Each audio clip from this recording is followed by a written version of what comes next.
खुलुमबाय लोगोफोर, आं नीलिमा बाला ब्रह्म नोंथांमोनखौ एनबि ब्रह्म चेनेलाव बयखौबो फिन खेबसेबाव बरायनाय बावहरग्रोनाय जाबाय। आं दिनै नोंथांमोननि सिगाङाव दिनैनि सानसेनि फानजामुथिखौ फरायथिनो लादों। आसा खालामो नोंथांमोना भिडिअखौ नायना मोजां मोनगोन। नोंथांमोना भिडिअखौ नायना मोजां मोनोब्ला लाइक, साबस्क्राइब, कमेन्ट आरो शेयार खालामनानै होलांब्लानो जाबाय।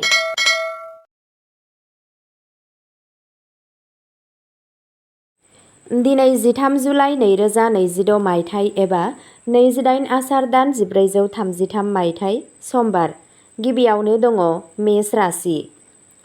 बे समबारनि फुंबिलियाव नोंथांनि थाखाय गोदान फालांगियारि रादाय खालायनाय आरो जिउ राहानि दावगानायनि खाबुफोर लानानै फैदों। इसोर शिबनि अननायजों गोबाव समनिफ्रायनो थाबथानानै थानाय खामानिया दिनै गावनो गाव गोख्रैथि मोनगोन। साख्रि मावनाय सुबुंफोरा मावख'आव गोदान बिबान मोननो हागोन, जाय इयुनाव मासि जौगाहोनायनि लामाखौ रोखा खालामगोन। नखरनि देरसिन सोद्रोमाफोरनि हेफाजाबा नोंथांखौ थार थिरांथा लानायाव मदद होगोन। मोनाबिलियाव न'आव गोजोन आबहावा थागोन। नोंथांनि दिनैनि खाफालगोनां दिगा जादों साहा, खाफालगोनां अनजिमाया जादों 5 आरो खाफालगोनां गाबा जादों रेजें गोमो गाब। वृषभ राशि। दिनैनि साना रांखान्थियारि महरै जोबोद मुलाम्फा गोनां जानो थांगासिनो दं। रां थिसननायनि गोदान लामाफोरा बेखेवगोन आरो गोजाम थाबथानाय रांखौ मोनफिननायनि गोबां जाथावना दं। फालांगिजों सोमोन्दो लाखिनानै खालामनाय गुसुं समनि दावबायनाया फैबाय थानाय समाव गोबां मुलाम्फा होगोन। नोंथांनि जिउनि लोगोरिजों जायखिजाया सानस्रियारि दावराव-दावसिया दिनै आबुङै सुस्रांजागोन। सावस्रिनि फारसे सांग्रां जा आरो बायजोआव एवनाय आदारनिफ्राय गोजानाव था। नोंथांनि दिनैनि खाफालगोनां दिगा जादों सानजा, खाफालगोनां अनजिमाया जादों 3 आरो खाफालगोनां गाबा जादों अख्रां निला गाब। मिथुन राशि।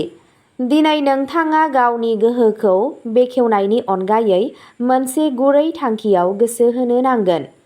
खामानि थिलियाव लोगोफोरजों जायखिजाया रोखोमनि बाथ्रा रायज्लायनाय एबा बाथ्रा दान्थेलायनायाव बाहागो लानायनिफ्राय गोजानाव था, नङाब्ला नोंथांनि मान-सन्माना खहा जानो हागौ।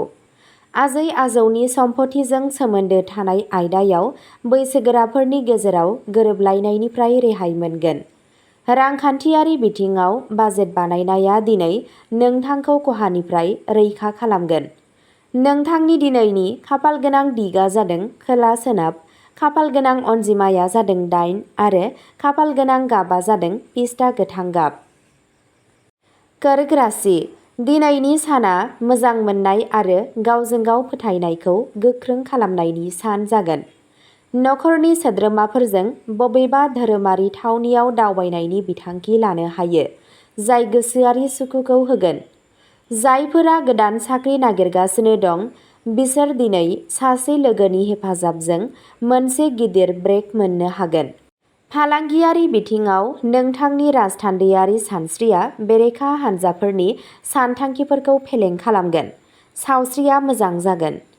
नोंथांनि दिनैनि खाफालगोनां दिगा जादों सा-सानजा, खाफालगोनां अनजिमाया जादों 6 आरो खाफालगोनां गाबा जादों मुक्ताबादी गुफुर गाब। सिंह राशि। सिंह राशिनि सुबुंफोरनि थाखाय दिनैनि साना समाजाव गावसोरनि गोहो आरो फोथायथिखौ बांहोनायनि सान। राजखान्थियारि एबा समाजारि खामानिफोरजों लोब्बा थानाय सुबुंफोरखौ गोदान आरो गिदिर बिबान होनो हायो।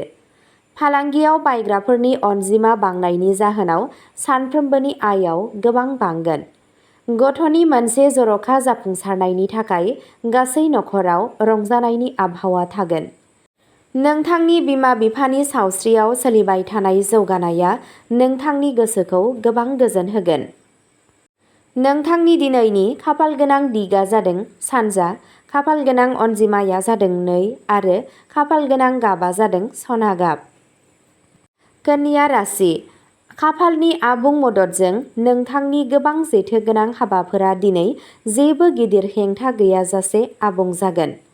जाय फरायसाफोरा गोजौ सोलोंथाइनि फारसे दावगालांगासिनो दं, बिसोरो दिनै गावनि खस्थ'नि मोजां फिथाइ मोनगोन। मोनसे गोदान प्रजेक्टनि खामानि मावनो थाखाय साना जोबोद मोजां। रांखान्थियारि बिथिङाव नोंनि थाथाया दिनैनिख्रुइ बांसिन गोरासिन जागोन, जायजों नों उदाङै खर्सा खालामनो हागोन। नोंथांनि दिनैनि खाफालगोनां दिगा जादों सा-सोनाब, खाफालगोनां अनजिमाया जादों 7 आरो खाफालगोनां गाबा जादों रेजें गलाब गाब। तुला राशि, दिनैनि साना नोंथांखौ जायखिजाया रोखोमनि गिदिर रां खाथायनाय एबा खैफोदगोनां मुवाफोरनिफ्राय आबुङै गोजानाव थानो बोसोन होयो। खामानि थिलियाव थाखोमानाय सुथुरफोरा नोंथांनि मावखान्थिफोरखौ खहा खालामनो नाजानो हागौ, बेनिखायनो नोंथांनि मावथांखिफोरखौ गुरै लाखि। गारि सालायनाय समाव गोख्रैथि सिमानि सायाव जर'खा नोजोर हो। गाज्रि समाव नोंथांनि जिउनि लोगोरिनि गोसोआरि हेफाजाबा नोंथांनि फोथायथिखौ लोरबां जानो होनाय नङा। यगा आरो मेडिटेशनआ मुलाम्फा होगोन। नोंथांनि दिनैनि खाफालगोनां दिगा जादों खोला-सानजा, खाफालगोनां अनजिमाया जादों 4 आरो खाफालगोनां गाबा जादों क्रिम गाब। वृश्चिक राशि, जुलियारि जिउआव सोलिबाय थानाय गाज्रि आखुआ दिनै आबुङै जोबगोन आरो सोमोन्दोआव मोनसे गोदान सोरां फैगोन। फालांगियारि बाहागोदारियाव गोरोंथि लाखिनाया दिनै नोंथांनो माखासे गिदिर राङारि मुलाम्फाफोर होनो हागौ। गुबुन हादोरनिफ्राय लाबोनाय दैथायहरनाय खामानिजों सोमोन्दो थानाय सुबुंफोरा गुबुन हादोरनि फुंखानिफ्राय मोजां खौरां मोनगोन। मोनाबिलिखौ माबा मोनसे रंजानाय हाबाफारि एबा लोगोफोरजों ज' जानायाव बारहोनाय जागोन, जाय साननि मेंनायखौ खमायगोन। नोंथांनि दिनैनि खाफालगोनां दिगा जादों सोनाब, खाफालगोनां अनजिमाया जादों 9 आरो खाफालगोनां गाबा जादों रोजा गोजा गाब।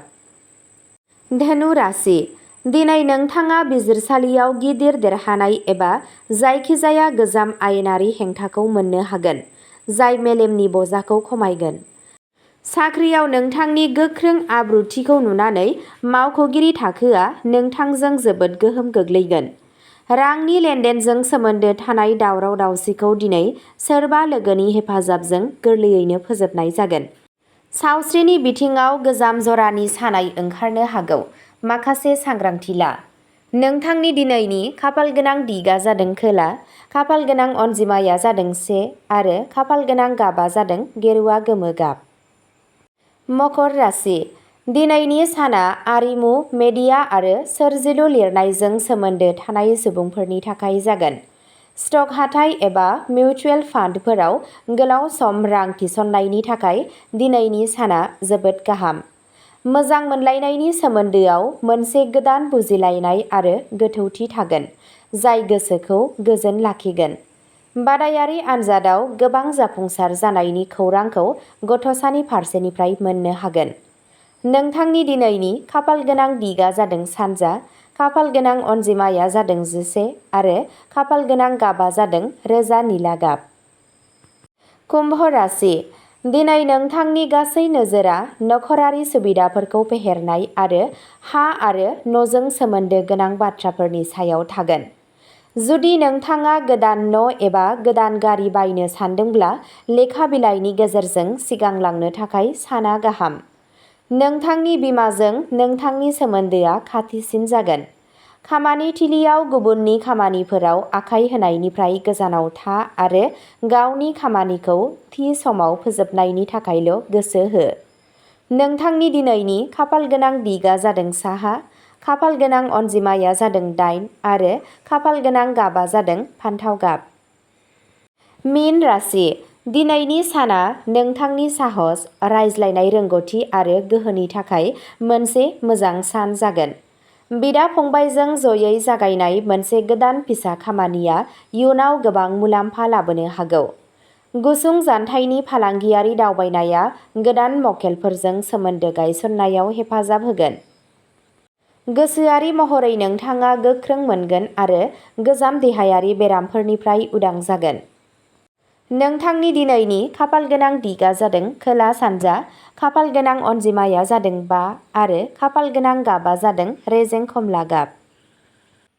अब्ला दिनैनि भिडिअ'आ बेखिनियावनो जोबबाय। नोंथांमोना सानफ्रोमबो फुंबिलि समाव सानफ्रोमबोनि फानजामुथिखौ नायनो एबा खोनासंनो गोसोब्ला चेनेलखौ साबस्क्राइब खालामनानै लादो आरो भिडिअ'खौ नायनानै मोजां मोनदोंब्ला अन्नानै लाइक, शेयार आरो कमेन्टबो खालामनानै होलांब्लानो जाबाय। गोजोन्थों।